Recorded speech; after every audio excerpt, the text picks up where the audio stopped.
Tai turbūt pradėsiu nuo to, kad labas. Ir šiandien šitas ves turiu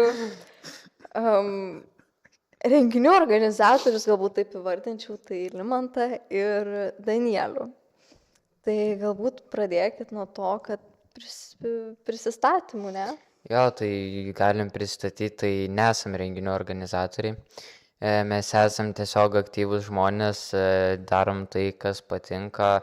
Man renginius organizuoti nelabai patinka, man patinka tiesiog užsiimti veiklą naudinga ir reikalinga jaunimui. Ir, tenka ir renginius organizuoti, kad ta veikla būtų įgyvendinta. Tai man iš mano pusės renginius organizuoti visai patinka, biškeli man prisimelavo, jam irgi patinka, tiesiog bijo tą sakyti. Ką daugiau iš mano pusės, tai, žinokit, sunku pasakyti, pagrindas tai renginius organizuoti, kartais praves kažką ir viskas. Tu sakai, kad meluoju, kad man renginius patinka iš tikrųjų organizuoti. Ir tau nereikėjo to sakyti, nes dabar patikė gali būti, o jam patinka organizuoti renginius. Ir pradėsiu organizuoti renginius. Bet tau patinka? Nelabai. Bet tai organizuoji? Ar tiesiog? Organizuoju, nes reikia. Na, jau. Pritariu. Pareigos net leidžia. Šiaip man pačiai visi renginiai yra labai artima tema. Ir labai patogiai jaučiuosi šiandien kalbėdama tą temą. Tai Danieliau, kaip tavo manimu, ar Plungėje trūksta renginių jaunimui? Manau, šiuo metu visai gal ir trūksta jų, bet jei tapsim jaunimo sostinė, tai jų visai ir daugiau bus, manau. Jo, iš tikrųjų jaunimo sostinės projektas labai daug gali atnešti Plungės jaunimui.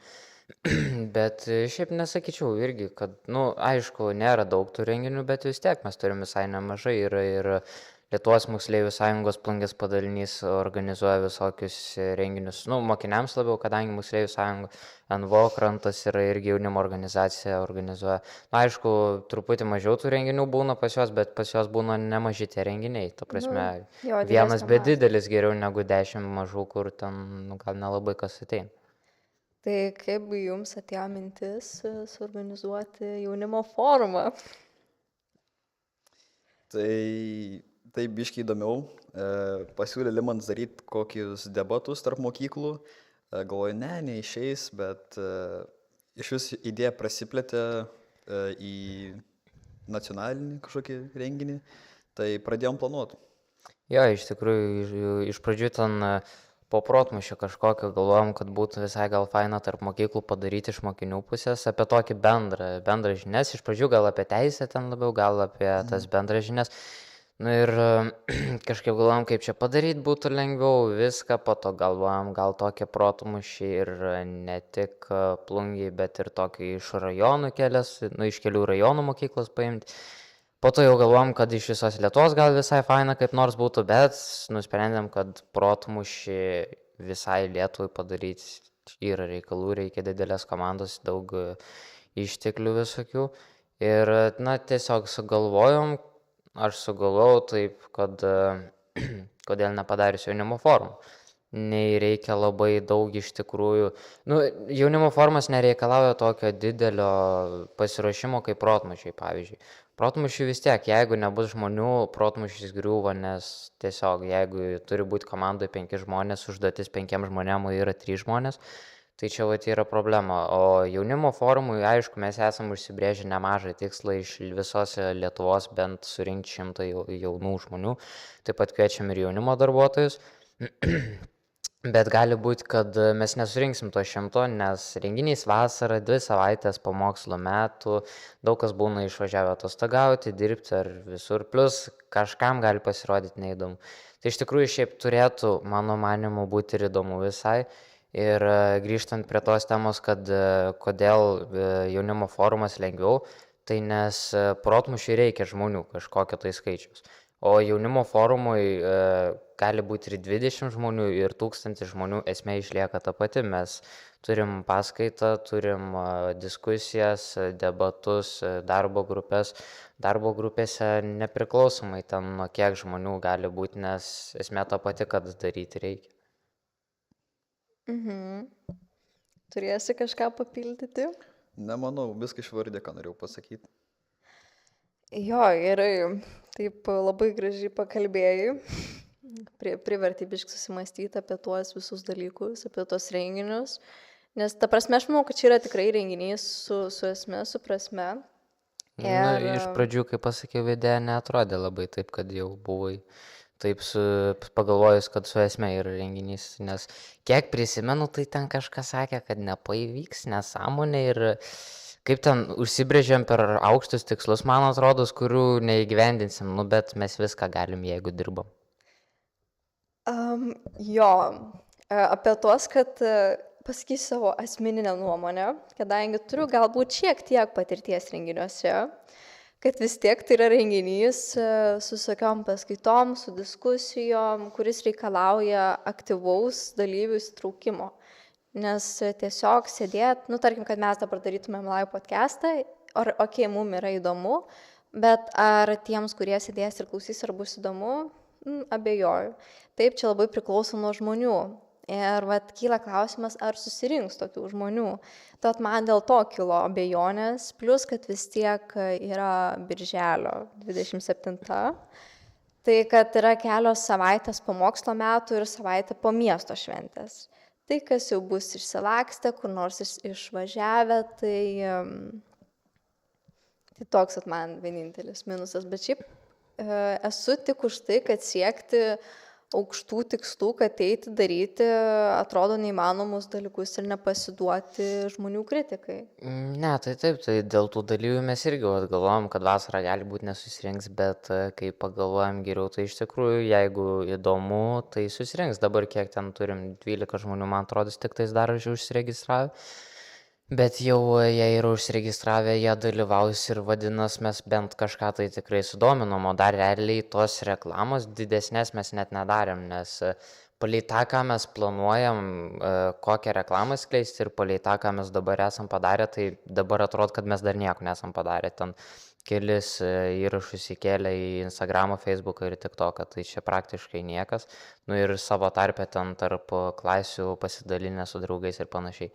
Tai realiai pažiūrėjus iš to, ką mes esam padarę ir vis tiek jau yra 12 žmonių užsiregistravę, tai manau, kad čia yra pakankamai normaliai, nu, nes dar labai prie to nesistengiam, nes ir laiko dabar trūks su tais renginiais, o iš patirties irgi prie renginių ir iš patirties, kur esu dalyvavęs kokios mokymos ar panašiai, kur iš tikrųjų būna nemažai tų žmonių ir mokymai esmė ta pati, ten sėdi pusantros dienos ir vis tiek paskaitos, diskusijos, darbo grupės, tai iš tikrųjų taip pavargsti sėdėti, bet kadangi mes būsim laukia, mes turėsim kažkokių tai aktyvesnių truputį veiklų, gal užsiėmimų ir laukia nebus taip karšta sėdėti, gal kaip patalpos kokios, kadangi jau vasara, tikimės, kad nelys. Jeigu lys, tada ką nors galvosim, bet sugalvosim, tai renginys turėtų būti. Tai jo. Kas prisideda prie jūsų organizuojant renginį? Šiaip iš tikrųjų, ganėtinai, sakyčiau, nedaug žmonių kaip tokio masto renginį, bet esam 4 klasiokai, tai aš, Danielius, dar yra Mangirdas ir Vytaras.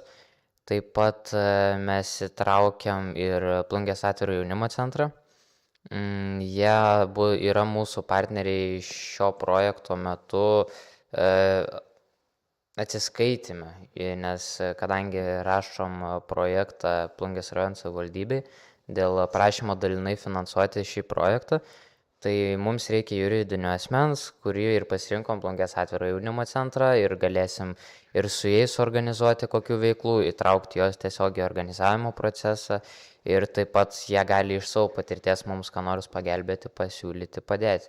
Taip pat paprašėme pagalbos iš Plungės rajono savivaldybės vicemero Žydrūno Purauskio, kuris irgi stipriai prisidėjo prie pagalbos rašant projektą ir tikimės, kad padės ir įgyvendinant projektą ir šiaip gal įvairių idėjų turės, kaip reklamą padaryti geresnę, kaip paskleisti žinią labiau, kaip sudominti žmonės labiau.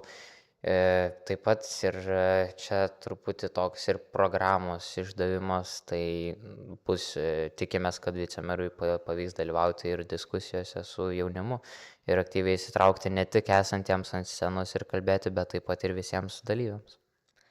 Danieliau, kaip tau atrodo, koks yra šiuolaikinis jaunimas? Kokie yra šiuolaikinio jaunimo tikslai, lūkesčiai? Nu, nežiūrint, tarkim, į mus, kur mes esame aktyvus, einam ir viską darom. Tai šiaip sunku dabar pasakyti taip bendrai apie visus, visi skirtingi, visų pomėgiai skirtingi, bet manau, tokį renginį darant, tai manau, gali būti sunkiai pritraukti jų dėmesį, palaikytą, nes sakys, atsibodo, tas nepatinka, išeisiu, ten mažai veiklos jiem, plus, kaip čia pasakius, Sunku jo, sudominti. tiesiog sunkiausia tas yra, nes jiem dažniausiai šiais laikais netraukia tokie dalykai, jos vis tiek jiem kažką kitką paveikti. Tai Ar turit, nežinau, vat kokią strategiją, kaip sudominti, ar vat galbūt yra kažkas va tokio programai, ką vat norėtumėt paminėti ir vat dėl ko būtų verta ateiti? Čia toks jausmas, kad dabar bandai ištraukti iš mūsų idėjas kažkokiem savo renginiam. Bet šiaip, tokios, kadangi mes koncentruojamės ne į tai, kad turėti 1000 žmonių pas savęs ir padaryti kažką, dėl to, kad padarėm, o mes koncentruojamės į tai, kad padaryti jaunimui įdomu ir aišku, šiek tiek ir linksma, kad nebūtų ten, ta prasme, tik paskaitos ir panašiai, tai planuojam koncertą renginio gale, jeigu tikimės, kad išeis, tikimės, kad pavyks kažkokį tai atlikėją pasikviesti. Dar tiksliai nieko nežinom, nes laiko dar yra pakankamai daug, tai pasistengsim, ką nors padaryti, kad nebūtų vien tos paskaitos. Tai bus ir linksmesnių užsiėmimų. Ar jūs dabar esat užsiėmę tik tais to vieno renginio organizavimu, ar dar šalia yra ir kitų renginių? Šalia yra ne tik renginių, yra visko labai daug, nes taip pat kaip ir greičiausiai visi suprantat, kad mes einam į mokyklą. Tai čia yra vienas iš tų variantų, kad pusę laiko dabar mes negalim skirti tam renginiui ar kitiems renginiams, nes mes turime eiti į mokyklą. Ir mes tiesiog nuo ryto 7:30 iki 3:30 mes daryti nieko negalim. Vienas dalykas, nes neturim telefonų, negalim mokyklai naudoti. Tai reiškia, kad mes labai daug praleidžiam iš tikrųjų tų momentų, kai galim pasiskambinti žmonėm arba jie mums skambina, arba su kažko susirašinėti, o kadangi didžios dalies žmonių darbo laikas baigės 5 valandą, mes beturim po pamokų 1,5 valandos, o realiai kol grįžti namo, dar pavalgai ir skambini visiems po darbo laiko. Tai iš tikrųjų labai daug tas atema. Daugiau, ką žinau, yra visokių tų veiklų, juk ne tik renginiai. Visokie konkursai irgi dalyvaujam ir su Danielium, ir su Mangirdu. Vėl kažkoks konkursas ten praėjo, protmušis, kitą dieną nuėjom į mokyklą, mums vėl sako, registruokitės į kitą, ir registruojamės, dalyvaujam, bandom. Danielius dar gal kažką turi iš savo pusės. kuria čia tema? Apie ką veikiam? Ką veikia daugiau be šito renginio? Iš mano pusės, tai dar einu į krantą, ateinantį renginį dabar organizuojam, daugiau nesakysiu apie jį, nes naujas bus. Tai taip, mokykla, olimpiados, konkursai, tai jo, labai daug laiko atima. Tikrai, jeigu bent jau telefonus galėtume turėti mokyklai, tai galėtume dalį darbo atlikti, bent jau būdami ten. Ja, nes dabar ir su to susirašinėjimu irgi sunku, kada atsimenu, vakare surašiau kelioms ten įmonėms dėl klausimų ir man ir skambino pusė iš jų ir po to atrašė ten ir aš atrašau jiem 6 valandą ir aš vėl turiu laukti kitos dienos, nes tik darbo metu jie gali atrašyti, tai realiai atrašo kitą dieną, bet aš vėl po pamokų tą pamatau, tai vėl kol atrašau, vėl laukiu kitos dienos, nes nespėja jie tiesiog atrašyti, ta prasme, tai sunku žiauriai. Tai labai daug laiko susigadina. Iš tikrųjų, jo. Vien tas visas procesas iš tikrųjų labai nusistumia su to pačiu projekto rašymu. Man ten parašo, tarkim, iš jaunimo centro, sako, ten reikia kažką paderinti. Aš nepamatau tos žinutės, nes aš tiesiog visą dieną be telefono, o po pamokų dar jeigu į meno mokyklą varau, tai tiesiog nėra laiko, kada atrašyti. Tai ir nusikelia tas labai. Tai realiai kol kas viskas vyksta paskutinę dieną. Yra limitas, paskutinę dieną mes padarom. Nėra smagu girdėti tokius dalykus, nes labai daug laiko išsišvaisto. Jo. Ir ta prasme, ir didžioji dalis realiai vat, į mokyklą nueina, kur galim daryti, nežinau, didesnius kažkokius tai dalykus. Na, aišku, mokykloje ten nėra laiko švaistymus, ta prasme. Nu, ta prasme, turiu omeny tai, Jo. kad ten, vat, ta prasme, per pertraukas. Taip, nes, mokykla tai viskas suprantama reikalinga ir naudinga ir norim, bet per pertraukas, pavyzdžiui, kiek mes pertraukų turim per dieną, susideda apie valandą laiko realiai, o per Daugiau. valandą, gal ir daugiau, Pusantros. bet ten paėmus tos visus, kol iki kabineto kokio, nueini dar ką nors, o iš tikrųjų dar ir mokykloje prieš renginius visokius būna labai daug veiklos, tai ilgųjų pertraukų praktiškai nėra, nes nueini pas mokyklos administracijos ką nors pasiderinti dėl renginio ir taip realiai ir pražaidė tas visas valandas. Tai, iš tikrųjų, realiai, kad ir per vieną pertrauką, jeigu, tarkim, per ilgas pertraukas leis naudoti telefonus, tai mes jau pasirašom kokius 5 laiškus arba atrašom žmonėm ir mes jau esam susiderinę dalykus. Ir vietoj to, kas realiai truktų 3 dienas, mes galim pasidaryti per 20 minučių. Tai čia, manau, yra pakankamai stiprus argumentas, kodėl reikia telefonų. Taip, bet ar jis reiškia kažką, ne? Bet ne visiems. Pavyzdžiui, kai kurie tiesiog žais, ten skrolins tik tokio. Ne, tai aišku, tai mes ir kalbame apie tą, kad ir mokykloje kalbėjom, kad, jeigu leistumėm telefonus, mes kas esam aktyvus, mums reikalinga yra tam, kad mes galėtumėm daryti, ką nors dirbti, ten susirašinėti, skambinti ir panašiai. Ir mes nesėdėsim ten tik tokia, aišku, kartais gali būti, ta prasme, kai jeigu neturim, arba tiesiog neturim, kaip pasakyti, įkvėpimo dirbti, pavyzdžiui. Ta prasme, šiandien aš atėjau į mokyklą, ir man naktis mokyklai šį penktadienį jau vakarė yra, o mes turėjom iš tikrųjų daug ką pakeisti, iš tikrųjų pasikeitė dalykų nemažai ir aš atėjau, viskas, pasiėmiau vieną po parankę savo bendradarbį ir pasiėmėm kompus ir dirbam ir padarėm labai iš tikrųjų daug per tas kelias valandas, kur namuose realiai gal per 10 minučių būčiau padaręs, aišku, nes vis tiek būna kažkas ten ateina, pasišneki, dar kas nors, bet klausimas, namos kaip būčiau padaręs. Tai tas įkvėpimas kartais grįžti namo, mokykloje sėdi, galvoji, namo grįšiu, pasidarysiu tą. Grįžti namo, galvoji, ką reikėjo padaryti. Arba jeigu negalvoji, ką reikia padaryti, o žinai, ką reikia padaryti, filmų pasijungi ir žiūri, kad 9 val. Jau miego ateini, nes pavargai. Jo, man irgi labai dažnai būna, kur planuoju, kad grįšiu, padarysiu tą, bet tada pritrūksta kažkokių idėjų ir tiesiog arba reikia kam nors pasidomėti žmonėmis, ir eini į TikToką, tada Instagram ir tada tas tave hipnotizuoja ir tiesiog ir ten prasėdi ir nieko nebedari, ir nieko nebematai. Aš taip. Tai asmeniškai aš negaliu sakyti, kad dažnai iš pamokų išeinu. Tam yra tikrai rimtos priežastis ir žinau, kad ir tu iš pamokų išeini labai dažnai ir kaip mokytojai tai reaguoja. Kaip reaguoja. Šiaip mokytojams tai neskauda, kai aš išeinu, nes, ar jiems sunku, ta prasme, kas jiems negerai, tai turėtų būti, kad jiems yra vienu mokiniu mažiau ir, ta prasme, jie gal kitiems daugiau laiko skirti gali, nes, pavyzdžiui, lietuvių mokytoja, ką žinau, mes per pamoką labai dažnai aš su ja pasišneku, nes, tiesiog man patinka su ja šnekėtis, jai, man atrodo bent jau, kad patinka su manim šnekėtis, kartais tokiom įvairiom temom padiskutuoti, tai tas atema visai nemažai laiko, kartais, tai pavyzdžiui, kai manęs nėra, aš manau, klasė kartais netgi daugiau pasidaro. Bet aišku, taip pat tie patys mokytojai, kuriems atrodo gal ir nelabai rūpi, bet iš tikrųjų rūpi, nes tada būna ten pažymiai prastesni ar kas nors, labai retai iš tikrųjų būna, kad prastas pažymys dėl to, nes nebuvo pamokos, tai šiaip pakankamai man normaliai ten sekas.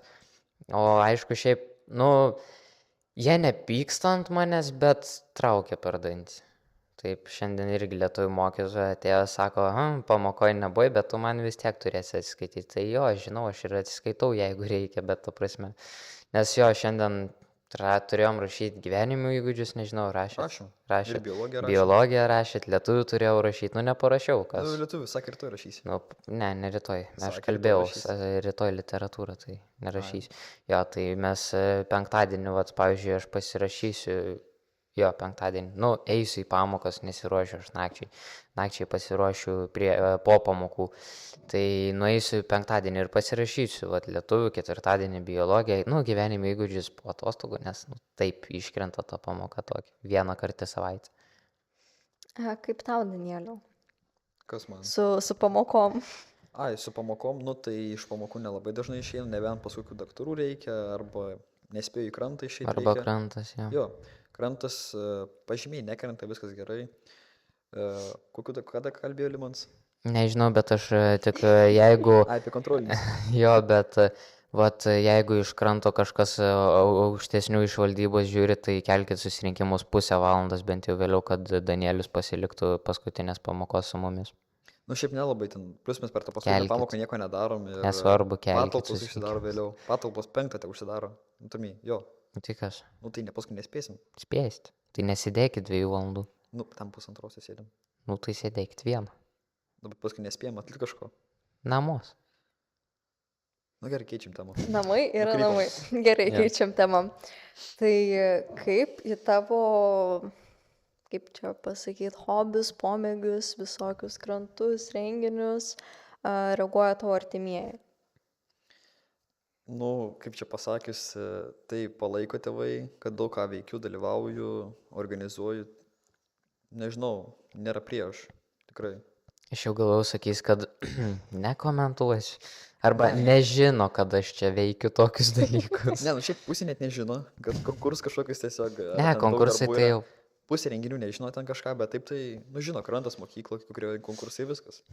Aš kai kurios konkursus, pavyzdžiui, pats pamirštu, aš ateinu į mokyklą ir arba čia, nežinau, gal išpreitais net metais sėdžiu kažkokioje pamokoje, ta prasme, atvaro pas manęs kažkokią ten dalykų, mokytis, sako, o tu dailyraščių neįsirašyti, ta prasme, sakau.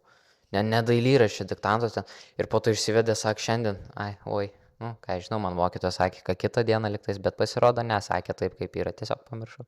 Ai, man tai su istorija buvo, kažką parėjau į mokyklą, sako, eisim šiandien 7 kažkokį ten protmušį. Aš gal kokį protmušį, galvoju, nėrkit savaitę kartais. Gal pas mūsų labai dažnai yra taip, kad jeigu mokytojo pasiūlo protmušį, tai mes užsirašom patys ir jeigu kokio klasioko nėra, tai dar ir jį užrašom. Nu, bet vis tiek Mes sudalyvavome. neturim pasirinkimo. Jo, neturit pasirinkimą, nes, nu, reikia 4 žmonių, užsirašym 3, nu ką darys, prirašom ir tą atveju.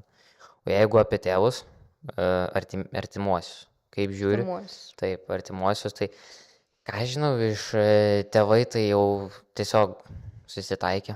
Nu, jie ir niekada ir nepyko, to prasme, nei ką nesakė, tiesiog, kaip ir visiems, manau, čia yra normalu tiesiog, kad pamokos nenukentėtų, pažymiai nenukentėtų, mokslai taip apibendrinant ir viskas, o ten daugiau, jeigu aš susitvarkau ir jeigu nepavargstu per daug, tai viskas yra tvarkoj.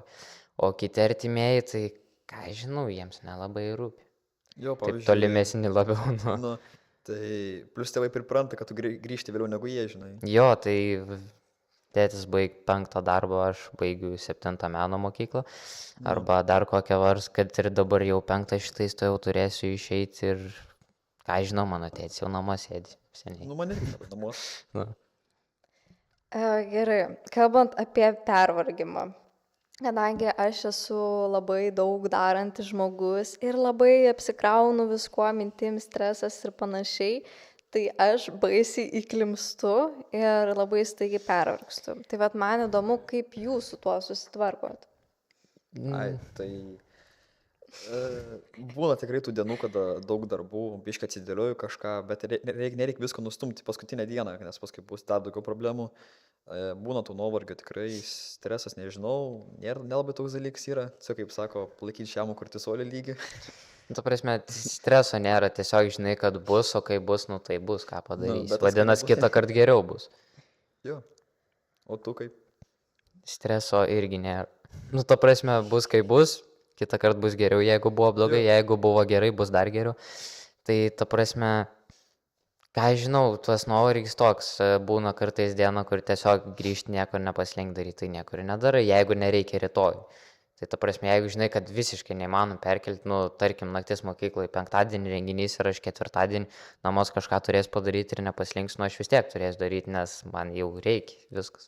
Bet šiaip tai, Nėra to nuovargio, o jeigu atsiranda nuovargis, tai vadinasi, arba per daug pasiėmė, arba tiesiog nereikia imti tiek daug, nes žinai, kad nesusitvarkai. Nu, tai ta prasme, jeigu aš žinau, kad turiu 2 renginius ir man jau yra bet belekoks stresas, kurio nėra šiaip, arba nuovargis, ta prasme, nu tai viskas, aš žinau, kad aš kitą kartą neimsiu tų 2 renginių, man užtenka vieno. O dabar realiai ant galvos tai nežinau, renginių kokie 4 yra šiuo metu. Taip, 4. nu jaučiu kokie. Nu, tau dvigubai daugiau. Nu negu man. toks 2 renginiai, kur jau normaliai organizuoji ir tada 2, kur mintyse sukas, kur tu jau galvoji, kaip, ką, kada reiks pradėti daryti, kaip padaryti ir Nu, tas, kur nėra jau grinai organizavimo stadijoje, kad jau darimo, bet tas jau galvojimo, mąstymo tai yra. O tai kurioj stadijoj tavo tas mūsų organizuojamas renginys? Mūsų organizuojamas renginys tai vatoj. Dabar ne poras savaičių, iš tikrųjų šią savaitę yra toj tiesiog galvojimo stadijoj. Per atostogas pradėsiu rimčiau dirbti po nakties mokyklai, nes nakties mokyklai dabar yra ant to. Dega labai Jo, stipriai. dega naktis mokyklai, tada šeštadienį turim choro perklausą į dainų šventę. Tai, dabar, Būsis numirė. choro ir perklausą, nebegyva. jo, ten ta prasme. Kaip po nakties mokyklai bus? Po nakties mokyklai kokias 6 valandas miego ir tada į perklausą dar dainuoti. Tai nežinau, arba mes būsim žiauriai nuslabę visi, arba mes tiesiog be balsų būsim. Šiaip, ką galiu pasakyti, kad praeitais metais po nakties mokykloje, buvo šeštadienis, o mes šeštadienį su simfoniniu turim repeticijas. Ir jau, aišku, negalėjau atsišaukti, nes svarbus koncertas, kitaip man neleis groti. Ir aš po nakties mokykloje grįžau namo, persirengiau ir variau repeticiją. Ir nuėjau miegoti gal kokią 1 dienos tik tais. Tai jo, ta prasme. Bet tada dar pakankamai buvau energinga. Aš ką žinau, po nakties mokyklai tai prieitais metais išėjau pasivaikščioti po plungę kokią valandėlę, kol laukiu, kol atvažiuos manęs pasiimti, pasivaikščiau, biški šalta buvo, kitą kartą reiks apsirengti. Arba drabužių pasiimti, o šiuo atveju tai varysiu vėl pas tą bendradarbį, kur buvau pasiėmęs, bedarbio bendradarbį. Ir varysim, tada jaučiu, pamiegosim biški ir reisim dainuoti. Tikiuosi, kad šį kartą bus balsas, nes, pavyzdžiui, prieitais metais tai visiškai balsų nebuvo, žiauriai buvau užkimęs ir nepakalbėjau. Turėsi ką nors pridurti? Žinok, nelabai galiu kažką pridurti, nes nebuvau praeitais metais. O ar būsi šiais metais? Taip. Bus. Labai gerai. Galiu dar pakeisti. Galiu Jo. nebėgti. Ne, iš Mes dar tikrųjų galim reikia nepriimti. dalyvių. Ne, ką, būsiu. Jo. Reikia nemažai dalyvių, nes pakankamai ir mažai Nu, šiaip užsiregistravus. 50 turim užsiregistravus, čia nėra. klasės. Tai Čia su organizatoriu? Ne, jo, bet kadangi organizatorių dar 14, tai apie 36-35 dalyviai bus, plus dar kažkas jei neteis, tai virš 30 dalyvių, tai čia yra žiauriai mažai mažai. palyginus, ką turėjom praeitais metais apie 80 kelis. Bet pažiūrėjusi tai, kokias mes veiklas turim ir, kad iš tikrųjų gal netgi geriau, kad mes turėsim mažiau žmonių, nes lengviau yra sukoordinuoti visus, tada visi turi galimybę įsitraukti visur ir panašiai. Plus, kodėl verta į naktį mokykloje ateiti, nes žiūrėsim krepšinio Eurolygos žaidimą, tai čia iš tikrųjų truputį po atidarimo iškart žiūrėsim krepšinį. Ne veiklą, o žiūrėsim krepšinį 2 valandas. Tai čia iš tikrųjų gal ir skamba nuobodžiai, jeigu kas nenorės žiūrėti krepšinio kitos veiklos galės dalyvauti, kokias nors sugalvosim. O šiaip turėtų būti faina, todėl, nes mūsų lietuvių mokytoja, kuri yra belė kokia krepšinio fanė, lygiai taip pat dalyvaus naktį Labai mokyklai. jaunatviška. Taip, ir tikiuosi, kad komentuos ir garsiai komentuos ir jos komentarai iš tikrųjų kartais biški prislėgia, nustebina, bet šiaip iš tikrųjų turėtų būti įdomu su ją žiūrėti krepšinį. O čia kalbant apie mokytojus, nebus per daug mokytojų dabar budinčių? Jo, iš tikrųjų turim 5 budinčius mokytojus, dar naujoji socialinė pedagogė pasakė, kad norėtų dalyvauti renginį, bent jau aš tokią informaciją gavau tiksliai ne iš jos lūpų, bet iš kokių 3 lūpų gavau šitą informaciją, taip. Tai nežinau ar dalyvaus, bet jeigu dalyvaus, tai bendrai mokytojų, mokyklos darbuotojų per renginį bus 7. O nebus 10? Kaip? Ne 10? Ne, 7. Bet iš 5 tikrųjų yra mokytojai, gerai. 1 administratoriai ir socialinė pedagogė. Yra gerai, nesusirinko visokio plauko mokytojų ir jie kartu ryšį stiprins, kad ne tik mokiniai, bet ir mokytojai. Taip, Tai yra iš tikrųjų labai džiugu, kad mokytojai geranoriškai pasirašo, prisijungia, kiti irgi labai norėtų, bet negali, nes turi kitų renginių. Tai Tai jo. Jo, praeitais metais sunkiai surinko mokytojų, šiais metais turim per daug. Bet turi mažai dalyvių. Mažai dalyvių.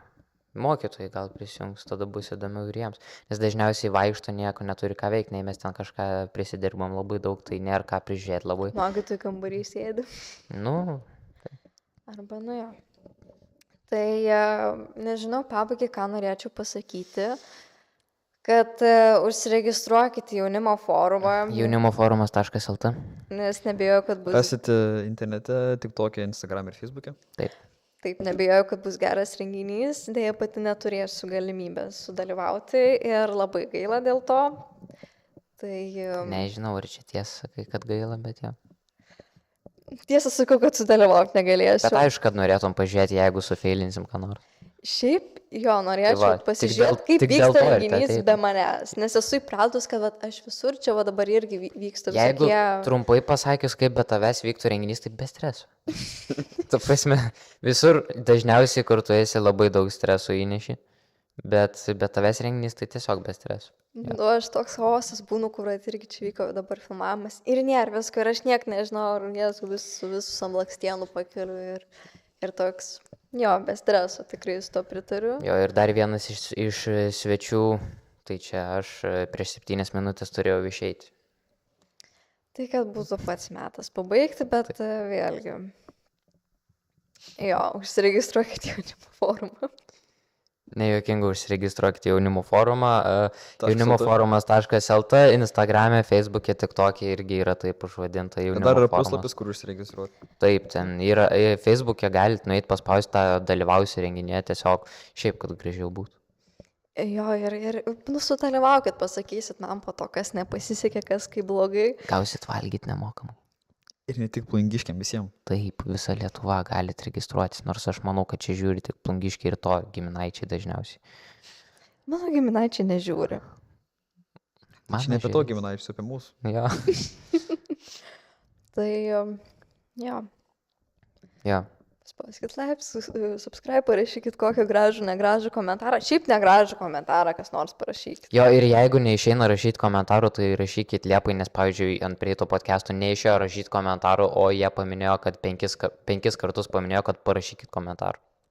Jo, tai galite ir man asmeniškai parašyti. Aš labai geranoriškai priemu ir visokius Alibaba ir šiaip visokius kitokius draugus. Tai galite pasižiūrėti, labai su įdomiais žmonėmis bendrauju. Dar vienas dalykas greitas, prie jaunimo forumo šiaip ieškosim nedaug gal, bet savanorių komandos tokios bent truputį, kad vienas dalykas galėtumėm informuoti tos norinčius savanoriauti kažkiek ir jiems įteikti kažkokios tai patirties organizuojant ir savanoriaujant renginį. Tai jo, irgi jeigu norit savanoriauti, parašykit man Limantas Dinevičius arba Danielius Jurkus, taip, arba Mangirdas Vauras, arba tiesiog į mūsų jaunimo forumo socialinių tinklų žinutės. Tai šiandien su manim buvo Limantas Dinevičius ir Danielius Jurkus. Ir žinoma, aš Liepa Rimkutė. Viso gero. Nelaikinkit šitą Gerai. video, laikinkit jaunimo forumą.